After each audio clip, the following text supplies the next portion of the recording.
اللہ تبارک و تعالی ارشاد فرماتا ہے ان الدین عند اللہ الاسلام، اللہ کے نزدیک اگر کوئی دین ہے تو وہ اسلام ہے۔ عزیزان ملت اسلامیہ، ہم سوچتے ہیں کہ اسلام بڑی آسانی سے پھیلا، یہ ہمیں آسانی سے ملا تو ہے لیکن آسانی سے پھیلا نہیں۔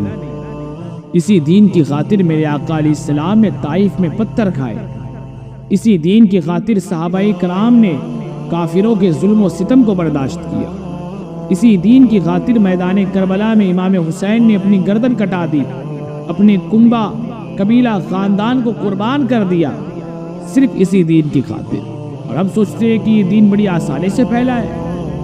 میرے بھائیوں، کافروں نے تو میرے آقا کو بے حد ستایا، اپنے گھروں کی کچرے لا کر حضور کے دروازے پر ڈال دیتے، گوبر نیت اجازت لا کے حضور کے دروازے پر پھینک کے جاتے تھے، مگر بدلے میں وہ جانے جانا انہیں کچھ نہ کہتے۔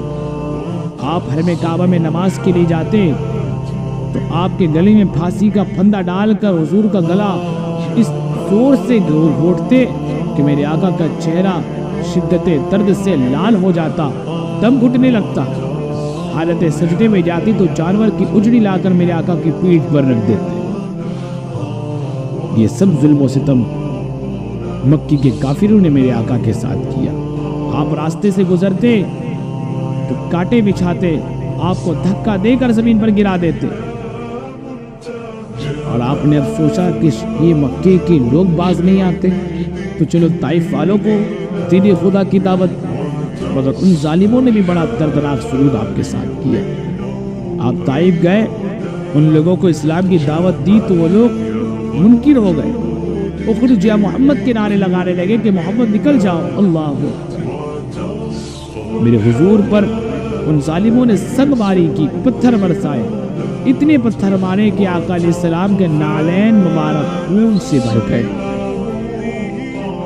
میرے آقا علیہ السلام کی بارگاہ میں عذاب کے فرشتے آئے، عرض کرنے لگے آقا حکم دے، بس آپ کے ہم حکم کے منتظر ہیں، حکم دے تو دے، ان طائف والوں کو پیس دے گے، مسل کے رکھ دے گے۔ مگر میرے آقا علیہ السلام کا یہی کہنا تھا کہ میں ان کے لیے زحمت نہیں رحمت بن کے آیا، مجھے ان سے نہیں مگر ان کی آنے والی نسلوں سے ایمان کی توقع ہے، مجھے یقین ہے کہ وہ لوگ میرا کلمہ پڑھیں گے۔ میرے دوستو، یہ ظلم و ستم میرے آقا نے کیوں برداشت کیا؟ مال و دولت کے لیے، شان و شوکت کے لیے نہیں، صرف مذہب اسلام کی تبلیغ کے لیے، خدائے وحدہ لا شریک کی دین کی سربلندی کے لیے۔ مگر آج ہم کیا کر رہے ہیں؟ صحابہ کرام نے بھی کم تکلیفیں برداشت نہیں کی۔ حضرت خباب ایک کافرہ کے غلام تھے، جیسے ہی آپ کی مالکہ کو پتا چلا کہ آپ اسلام لا چکے ہیں تو ایک گرم گرم لوہے کا ٹکڑا آگ میں اتنا جلاتی کہ وہ ایک دم لال اور سرخ ہو جاتا ہے، پھر اس لوہے کے ٹکڑے کو اٹھا کر وہ حضرت خباب کے سر پر رکھ دیتی، گرم گرم لوہے کا ٹکڑا، اور کہتی کہ چھوڑ دے محمد عربی کا دین۔ مگر وہ صحابہ اپنے ہاتھوں سے دامن مصطفیٰ کو نہیں جانے دے۔ حضرت بلال، اللہ اکبر، کیا بلال کے بارے میں آپ نہیں جانتے؟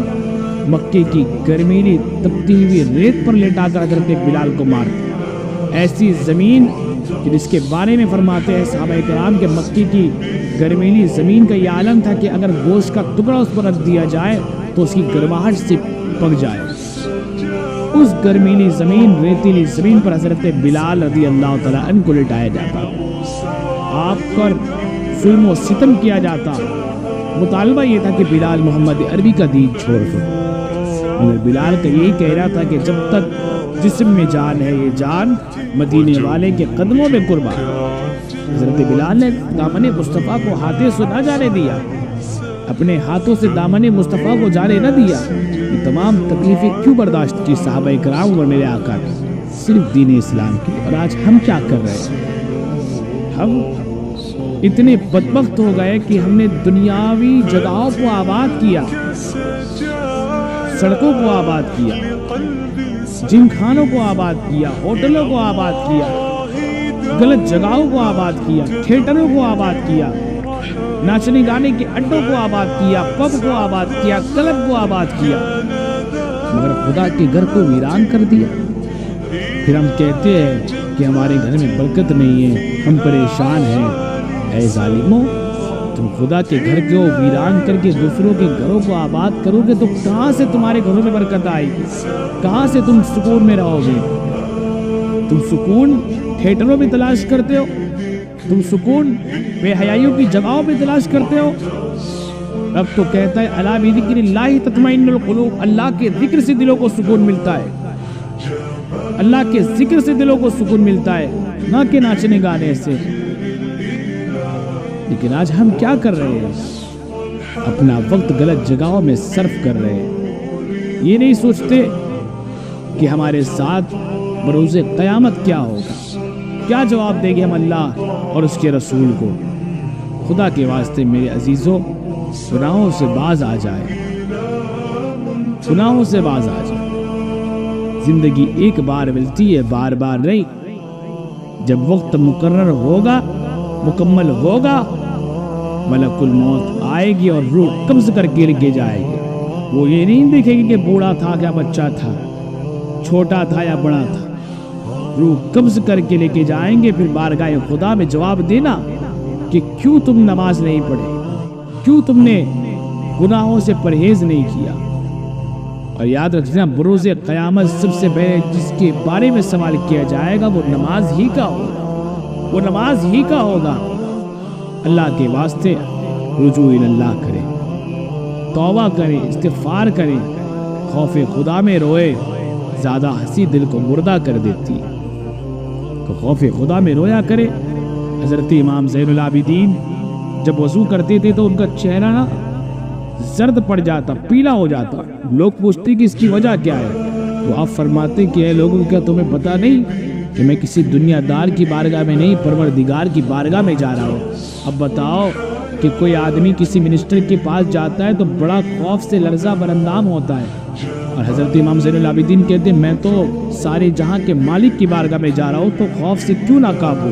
بس اسی خوف کا نتیجہ اللہ تبارک و تعالی ہمارے دلوں میں بھی خوف خدا پیدا فرمائے اور ہمیں بھی سچا پکا مسلمان بنائے۔ وآخر دعوانا الحمدللہ رب العالمین۔